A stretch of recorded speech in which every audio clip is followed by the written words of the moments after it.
They say architecture is frozen music. If that's true, then I spent 15 years composing a symphony, only to have someone else claim to be the conductor. My name is Marcus Foster, and this is the story of how I lost everything I built, and how the very principles that my partner ridiculed became the key to the greatest project in our city's history. I still remember the day I first met David Reynolds. It was during a city planning meeting where I'd presented my vision for sustainable urban development.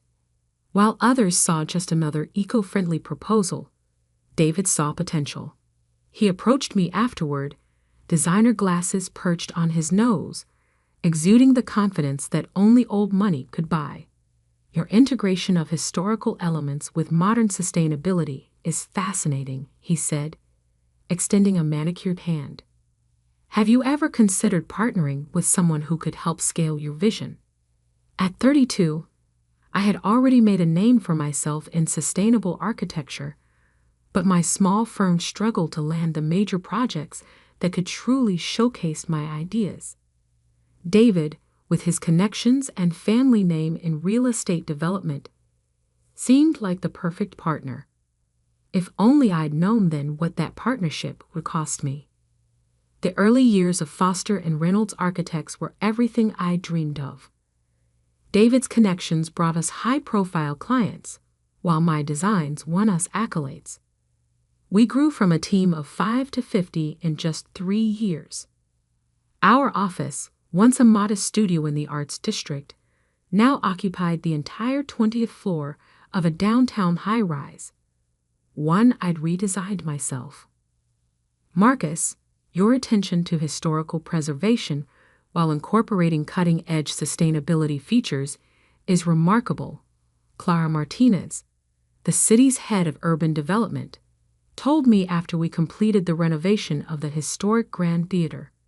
It's rare to see someone balance progress with preservation so beautifully. That project had been particularly special to me. Instead of gutting the 1920s building like most developers wanted, I'd found ways to preserve its Art Deco charm while making it a model of energy efficiency. The solar panels were hidden seamlessly in the restored roof architecture, and the original marble lobby now concealed state-of-the-art thermal regulation systems. But while I focused on pushing architectural boundaries while respecting historical context, David became increasingly frustrated with what he called my conservative approach. We need to be bolder, more dramatic, he argued during one heated meeting. Clients want buildings that make headlines, not ones that blend in with their surroundings. What David didn't understand, or chose not to understand, was that true innovation didn't always mean glass towers scratching the sky. Sometimes it meant finding ways to honor the past while building for the future. My designs weren't conservative. They were considerate. I should have seen the signs earlier. The way David began excluding me from client meetings. How our newer projects started featuring more of his flashy aesthetic preferences. The subtle shifts in power dynamics during board meetings. Then came the announcement that would change everything. The city was planning a $500 million urban renewal project, the largest development initiative in our history, aimed at transforming the historic warehouse district into a modern, sustainable community hub. This was exactly the kind of project I'd been preparing for my entire career. While others saw decaying buildings, I saw potential for something revolutionary, a seamless blend of historic architecture and cutting-edge sustainability. For 3 months, I worked late into the night, developing plans that would preserve the district's industrial character while transforming it into a model of urban sustainability. The preliminary designs were unlike anything we'd done before. I'd found ways to turn the old warehouse walls into solar collectors, integrate urban farming into the historic water towers, and create a network of green spaces that would make the district carbon negative while maintaining its historic charm. But I never got to present those plans to the city. The morning of the initial proposal meeting, I arrived at the office to find David waiting with 2 security guards and our corporate lawyer. His designer glasses couldn't hide the cold calculation in his eyes. "Marcus," he said, his voice carrying across the empty office. "The board met last night. We've decided to take the firm in a new direction." I stood there, portfolio clutched in my hands, as he continued. "Your designs, while competent, are too conservative for where we need to go. The firm needs to evolve, and frankly, your attachment to historical preservation is holding us back." "The board?" I managed to say. "I'm a founding partner. There couldn't have been a board meeting without me." David's smile was all teeth. "Actually, if you check Section 7 of our partnership agreement, the one you signed when we restructured last year, you'll find that your voting rights were adjusted. You're out, Marcus. Security will help you pack your things." As I was escorted to my office, I could hear David on the phone, already rehearsing his pitch for the warehouse district project. He thought he had won, thought he had stolen not just my firm, but my vision. What he didn't know was that I had seen this coming. Not the exact moment, perhaps, but I had sensed the shift in the wind. That's why the plans in my portfolio weren't the real ones. The true designs, the ones that would revolutionize urban renewal, were safely hidden away, along with evidence of every project David had tried to take credit for over the years. As I packed my personal items under the watchful eyes of security, I thought about the hidden safe in my home office, containing plans that would make the warehouse district project the talk of the architectural world. David wanted bold. He had no idea what that word truly meant. I walked out of the building I'd helped design, past the sustainable features I'd carefully integrated into every floor. Tomorrow, when the city opened the project for bids, David would learn that true innovation doesn't always announce itself with glass and steel fanfare. Sometimes it whispers in the walls of buildings that have stood for 100 years, waiting for someone who knows how to make them sing again. And I was about to conduct a symphony that would change the face of our city forever. The security guard handed me a box of personal items as I reached the lobby. "Sorry about this, Mr. Foster," he said quietly. "For what it's worth, your renovation of this building is brilliant. The way you kept the old marble, but made it help cool the place. Genius." I smiled, thinking of the plans waiting in my safe. "Thank you, Mike. Sometimes the most revolutionary ideas are the ones you can't see at first glance." As I stepped out onto the street, my phone buzzed with a message from Clara Martinez. "Heard what happened. When you're ready to talk, I have some things you should know about the warehouse district project. Some requirements that aren't in the public brief." I tucked the phone away, smiling slightly. David may have taken my firm, but he had forgotten the first rule of architecture. The strength of a building isn't in its facade, but in its foundation. And I had spent 15 years building foundations in this city that went far deeper than he could imagine. Tomorrow would be interesting indeed. The morning after my forced exit from Foster and Reynolds, I sat in my home office, surrounded by the architectural awards we'd won over the years. My fingers traced the embossed letters of the Sustainable Design Excellence Medal, the one David had accepted on the firm's behalf, while I was too busy working on the warehouse district plans. A tap at my door interrupted my thoughts. "Come in," I called, recognizing Clara Martinez's distinctive knock. The city's head of urban development entered, carrying a thick folder and wearing an expression that meant business. "I brought coffee and inside information," she said, placing a cup on my desk. "Though I'm more interested in what's in that safe behind your Frank Lloyd Wright print." I raised an eyebrow. "How did you?" "Please, Marcus, I've been in urban development for 20 years. I know when someone's planning ahead. She settled into the chair across from me. David Reynolds just submitted Foster and Reynolds' bid for the warehouse project. Want to guess what his innovative design involves? Let me guess.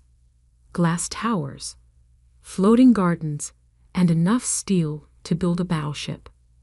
Clara's laugh was sharp. Close. He's proposing to demolish 80% of the existing structures. Says it's the only way to achieve true modernization. I stood and walked to the right print, swinging it aside to reveal my walls safe. Then he clearly hasn't seen these.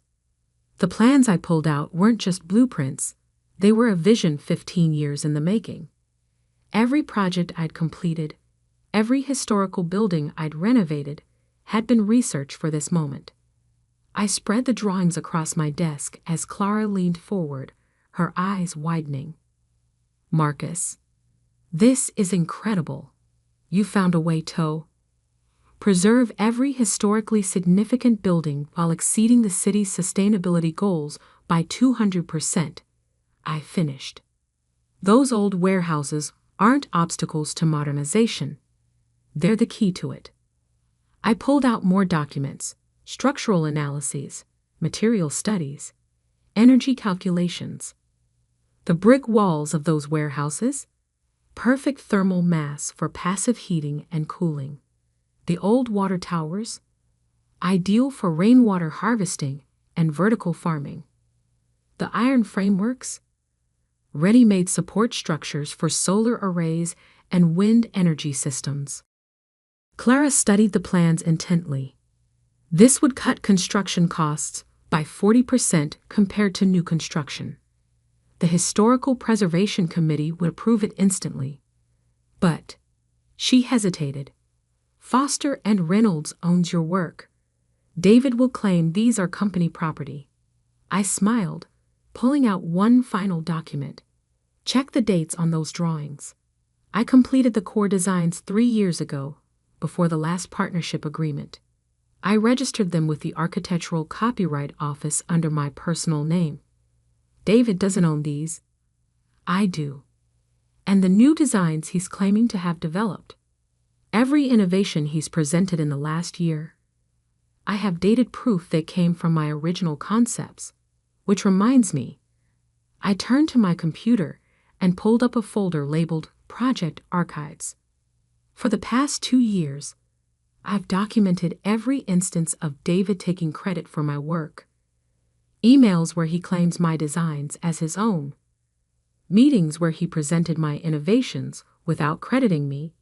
Even security footage from the office showing him taking files from my computer after hours. Clara whistled low. You've been preparing for this. I learned long ago that true architectural innovation isn't just about design. It's about foundation.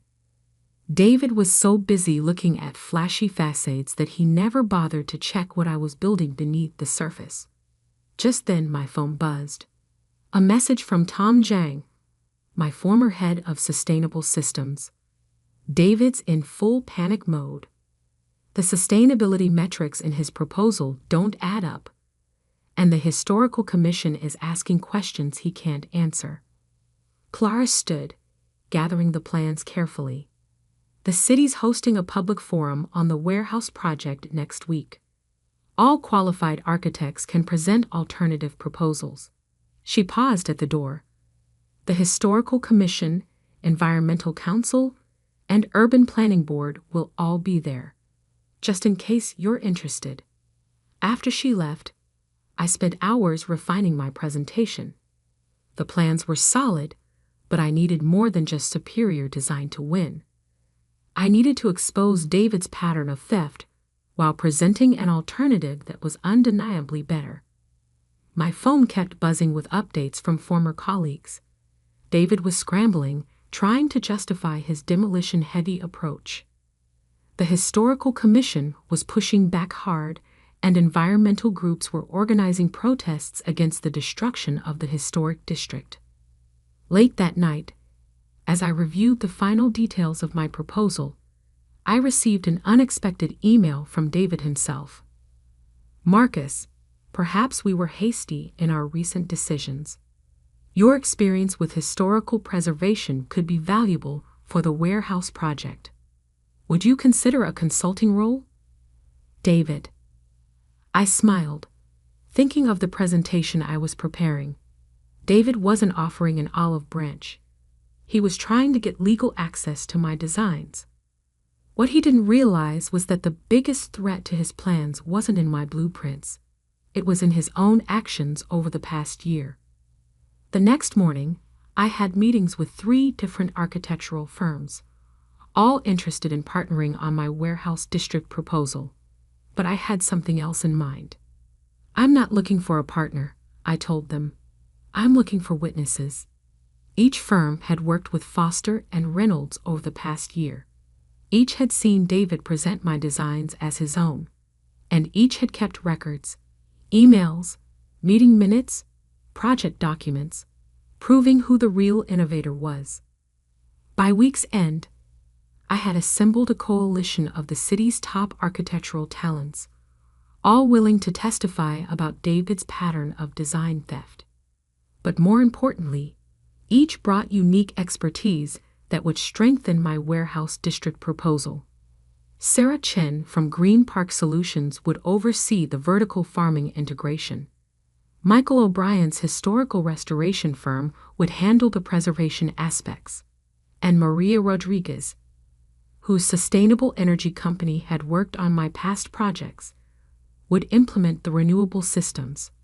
Together, we spent the weekend refining the presentation, ensuring every detail was perfect. My original designs were already revolutionary. With their added expertise, they became undeniable. The night before the public forum, I received another message from David, this one less cordial. "Whatever you're planning, remember who has the resources to fight a legal battle. Don't do anything foolish." I thought about the thick folder of evidence in my safe, the testimonies from industry leaders, and the dated blueprints that proved every innovation he'd claimed was mine. David had resources, yes, but I had truth and a design that would change our city forever.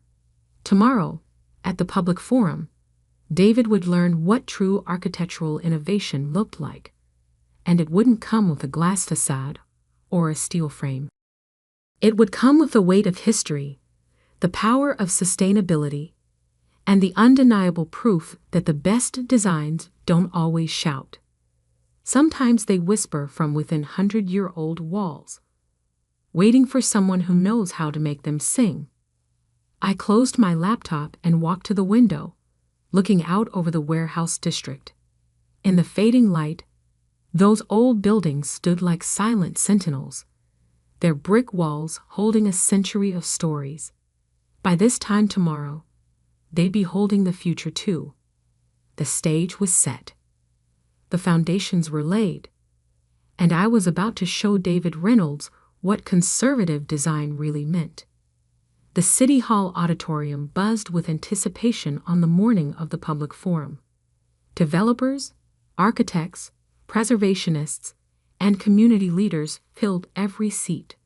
I sat quietly in the back row, watching David Reynolds stride confidently to the stage for Foster and Reynolds' presentation. "Ladies and gentlemen," he began, his designer glasses catching the spotlight. "Today I present a vision that will transform our warehouse district into a beacon of modern architecture." The massive screen behind him lit up with renderings of glass towers and elevated gardens, exactly what I'd expected. I glanced at Clara Martinez, who sat with the city council. She met my eyes briefly, her expression neutral, but her slight nod speaking volumes. "By removing these outdated structures," David continued, gesturing to photos of the historic warehouses, "we make way for true innovation. Our design will—" "Excuse me," an elderly woman in the front row interrupted. Rose Thompson, head of the Historical Society. Are you suggesting the complete demolition of buildings that have stood for over a century? David's smile tightened. Sometimes progress requires bold choices, Mrs. Thompson. These buildings, while charming, cannot meet modern sustainability requirements without. Actually, another voice cut in, those buildings have excellent thermal properties. Michael O'Brien, my historical restoration partner, stood up. Their brick construction and existing framework could be integral to any sustainability solution. I watched David's confidence waver slightly as more experts in the audience began questioning his assumptions. The sustainability metrics in his proposal didn't add up. The construction costs seemed unnecessarily inflated. The energy efficiency projections appeared overly optimistic. Perhaps, David said, his voice strained, some elements could be preserved. We have consulted experts. Like your former partner? Someone called out. The one who actually designed your last 3 innovative projects. The murmurs in the room grew louder. I could see David scanning the audience, finally spotting me in the back. His eyes narrowed. Marcus Foster's contributions to the firm were appreciated, he said carefully. But the innovations you're referring to were team efforts, developed under my leadership. That's not what the Copyright Office records show. Clara Martinez's voice cut through the chaos. She stood, holding up a folder. We've received some interesting documentation regarding the true authorship of Foster and Reynolds' recent designs. David's facade cracked. Those documents are company property. This is corporate espionage. Actually, I said, standing slowly, they're my personal work, registered before our last partnership agreement, just like the real warehouse district plans. The room fell silent as I walked toward the stage. David's face had lost its practiced charm, replaced by barely contained panic. What real plans? The city council chairman asked. I pulled out a USB drive. May I? David tried to block my path to the podium. This is irregular. Foster and Reynolds has the floor. Mr. Foster is a qualified architect with a registered proposal, Clara interjected. According to forum rules, he has the right to present. As I connected my drive to the presentation system, I smiled at David. You always said I was too conservative, too focused on preservation. Let me show you what real innovation looks like. The screen came alive with my designs, not just blueprints, but a complete visualization of how the warehouse district could be transformed while preserving its soul. The challenge isn't how to replace these buildings, I began, but how to help them evolve. These aren't obstacles to progress. They're the foundation of it. For the next 30 minutes, I walked the audience through my vision. The old brick walls, reinforced and modified to serve as thermal batteries. The iron frameworks, repurposed to support advanced solar arrays. The water towers, transformed into vertical farming hubs. Every historical element preserved and enhanced with cutting-edge technology. This approach, I continued, pulling up the cost analysis, reduces construction costs by 40%, exceeds sustainability requirements by 200%, and preserves every historically significant structure. But more importantly, it creates something unique, a living bridge between our past and our future. The audience was transfixed. Even David had stopped trying to interrupt, staring at the projections with a mix of rage and realization. Of course, I added, some might wonder why these innovations weren't included in Foster and Reynolds' proposal, especially since similar concepts appeared in their recent projects. I clicked to the next slide, showing side-by-side comparisons of my original designs and David's claimed innovations. Fortunately, I've maintained detailed records of my work's development, and I'm not the only one, I gestured to the audience, where my coalition partners stood one by one. Sarah Chen detailed how my vertical farming concepts had been presented as David's work. Michael O'Brien confirmed my authorship of the historical preservation techniques. Maria Rodriguez verified my sustainable energy innovations. "This is absurd," David sputtered, but his protest sounded hollow even to him. "These designs belong to the firm." "Actually," Clara Martinez interrupted, "the city's legal department has reviewed Mr. Foster's documentation. The intellectual property rights are quite clear." She turned to the city council, as is the pattern of misappropriation. The chairman cleared his throat. "Mr. Reynolds, in light of these revelations, Foster and Reynolds' bid for the warehouse project is suspended pending investigation. Mr. Foster, the council would like to schedule a detailed review of your proposal." David stormed off the stage, but I barely noticed. I was too busy answering questions from excited council members and community leaders. My coalition partners were already discussing implementation details. The Historical Society representatives were practically crying with joy. Hours later, as the auditorium emptied, Clara approached me. "Congratulations, though I suspect you knew how this would play out." I smiled, watching the sun set through the building's historic windows. In architecture, like in life, the strongest structures are the ones built on truth. David never understood that.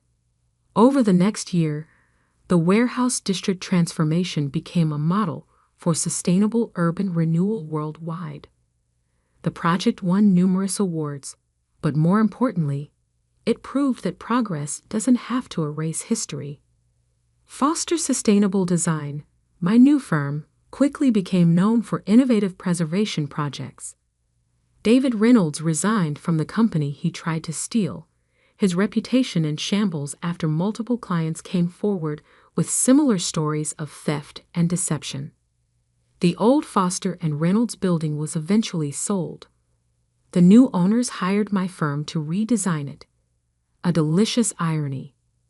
We preserved its historical elements while making it one of the most sustainable structures in the city.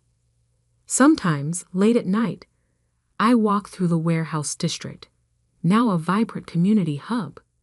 The old buildings stand proud, their brick walls housing cutting-edge technology, their historic character enhanced rather than erased.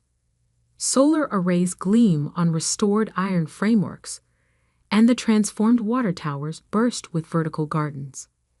It's a symphony of old and new, proof that true innovation doesn't always mean tearing down the past. Sometimes it means building on it, strengthening it, helping it evolve. Recently, a young architect interviewed me for a professional journal. "Your designs are revolutionary," she said, "but they're so subtle. How do you balance innovation with preservation so perfectly?" I thought about David, about his obsession with flash over substance, and smiled. "The best designs don't need to shout," I told her. "They just need to work." And sometimes, the most revolutionary ideas are the ones that respect what came before. As I left the interview, my phone buzzed with a message from Clara. The city was planning an even bigger renewal project, this time focusing on the historic downtown district. The message ended with a question. "Ready to make history again?" I looked up at the warehouse district's restored water tower, now a gleaming beacon of sustainable urban design, and smiled. In architecture, as in revenge, the best plans aren't about destruction. They're about transformation. About taking what exists and making it better, stronger, more than anyone thought possible. David had called my designs conservative because he could only see the surface. He never understood that true innovation often lies in the foundations, in the careful integration of past and future, in the quiet strength of buildings that have stood for 100 years, and will now stand for 100 more. My phone buzzed again. Another message from Clara. Planning meeting tomorrow. Bring those revolutionary conservative designs of yours. I texted back a quick reply. Some people build glass towers that reach for the sky. I prefer to build bridges between yesterday and tomorrow. After all, that's what real architects do. We don't just design buildings. We design futures that honor the past. And sometimes, if we're very careful and very lucky, we get to prove that the best way to move forward isn't always to tear everything down. Sometimes it's about seeing the strength in what already stands and helping it rise to new heights. David never understood that. But then again, he never really understood architecture at all.